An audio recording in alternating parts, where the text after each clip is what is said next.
I would say I have words for something like this, but I really don't. This package has just been absolutely mutilated. I'm just hoping that obviously the keyboard I've been sent isn't absolutely destroyed. It doesn't say whether it's the black edition or not, but this is a very, very nice box, by the way, DIERYA. It's lucky it was somewhat packaged well, because this is really bad. This is poor packaging from Amazon, to be honest. Fucking piss take. What is that about? Nothing surprising to me, to be fair. So anyway, DIERYA. I'm hoping that's how you say it, DIERYA. They hit me up and asked me to do a review on their DK63 wireless and wired gaming keyboard. Obviously wireless in the sense that it's Bluetooth 5.0, and obviously there's plenty of other features with this bad boy. What it's like, I think it's very premium packaging, by the way. I love the glisteningness of the packaging, I guess that's the word. Bear with me. I managed to get my teeth into this. I am naked right now, so I'm hoping no reflections get into the video. What's going on here? Ah, I never realised. Interestingly, there seems to be 2 stickers over this. I don't know if this is because DIERYA opened this already. I don't know. I mean, it's very possible they may have checked it before they sent it out to me just to ensure it was all working and there wasn't any issues. That's perfectly fine. I don't mind if they did that. Just a shame the box is so dented because it's so nice. Very well made. So on the inside, this is the keyboard. It's really heavy. Wow. I wasn't expecting it to be so heavy and so premium. RGB lighting shows you some of the instructions in here. Let's just get a little bit of a closer look at this. Really don't like the reflection this paper's giving, but really nice USB-C cable, which is reversible, so it can go that way or that way based on where your setup is. This is a keycap lodger, so you just put it on, pull the key out. Very premium quality, both the cable and the keycap lodger or dislodger. I don't know what you'd actually call that, but yes. Like I say, I wasn't expecting it to be so heavy, but apparently these are proper brown switches. That is a killer sound for a brown switch. All right, so that's on. Please tell me we got some battery. Yes, we have. So that's how we change the lighting mode. FN and this key.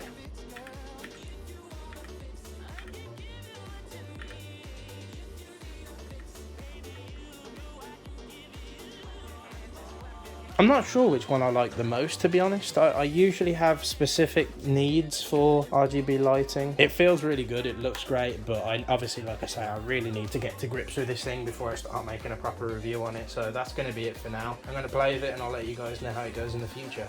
So I'm sure a lot of you are going to ask me about the keyboard's main performance features, but to keep things simple, this keyboard has enough features to keep you going. Like, because it's smaller, I have a lot more room on my mat to move it kind of where I want to, and obviously that gives me the freedom to move. Now there's no wrist rest, so it's going to probably cause wrist strain in this position after a while. Typing, as I was saying, is pretty much as good as it gets. A lot more cramped up, and obviously this is 63 keys rather than 60 keys. You get those extra arrow keys, which you don't normally get on the keyboards, which obviously makes it a bit more cramped. The shift key, the enter key is usually smaller, but yeah, it's nicely typeable on. It's something I recommend. Get some nice lighting features here. There's nothing really to complain about.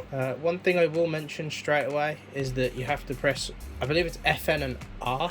That basically means it's in Bluetooth mode. Now it's in wired mode and I can start typing away. This is the sound test with ambient room sound. I do apologise, I can't really get it any quieter here, so let's try it out.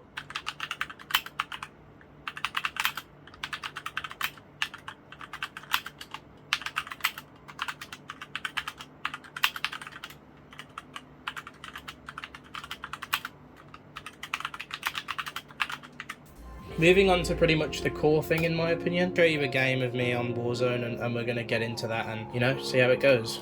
Use Jetgo with the weeder, smoke some weed. Feels really weird on a small keyboard. I've never used one this small before. Smoke on whenever you smoke.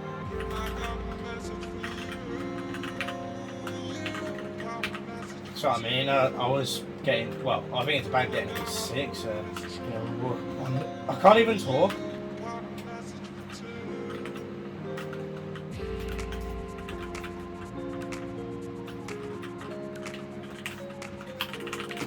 Ah!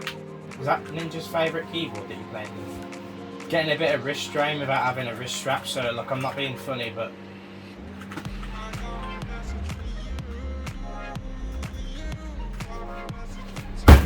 Like I say, I'm going to be using this keyboard for uni and stuff. I'm not really going to be using it for gaming, so...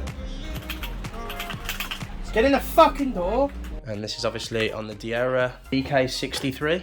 This has, I don't actually know how you say the switches on this. It's called Utemu, I believe it is. Plastics on this is actually made of something called GBT. I hope I've said that right. GBT is basically a harder plastic. It's not like ABS, which is hollow. So you do get quite a, if you listen, as I said before, you get quite a thucky sound, I guess the word is. Keys definitely do make a difference. Now the brown switches, I would definitely say they're better than basically the Cherry MX clones called Kali switches. Very cheap, crappy kind of brown switches, but these don't really feel that bad at all. Compared to my Cherry MX browns, I would say they don't feel as good. One thing I don't like is obviously the lack of wrist rest here. Still going to be okay for typing for a short period of time and obviously gaming. If anything, you're probably going to want to get like a towel underneath here so you can have a bit more of a wrist rest. I like to have my hand up a bit more rather than being flat down like this or arched up. You'll be okay. It's a good typing position. Excited to use this in university and really get to grips with it. Again, you press this button here, FN, and the question mark button. You're able to change the lighting effects on this bad boy. Lots of cool different lighting effects. It's not as good as say like Corsair's RGB, but I assume this is one of DIERYA's cheaper keyboards. They've probably got better ones with better switches and, as I say, lighting effects. I'd be very interested if DIERYA would let me to try the Gatreon yellow switches and compare it to this keyboard, because I'm not entirely sure on the brown switches. They do feel fine.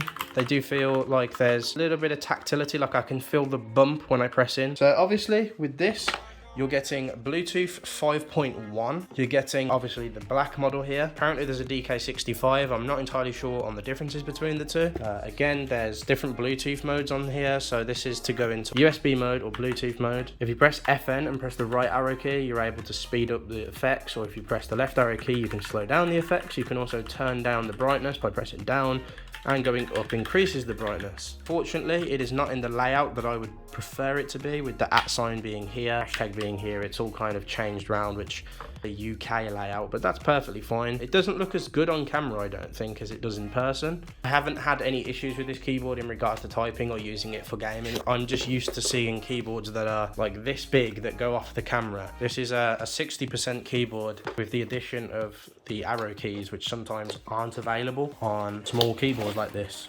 If you check out the instruction manual, which honestly I feel like you should, this is everything that the DK63 can actually do. And here is the RGB light side of the manual. Very useful manual, and it's not long, it's not annoying, it's not in multiple languages. They've actually helped us out big time here. So you can see the brown switches behind. But that's pretty much it for this video. I'm going to try and get into a montage now. I think I've basically explained everything I need to. I've heard a couple of issues online about this keyboard not being able to get into the BIOS on boot up and things like that. I hope that's not a major issue for everybody. I'll be able to get my hands on a yellow switch version of this keyboard and maybe even the DK65.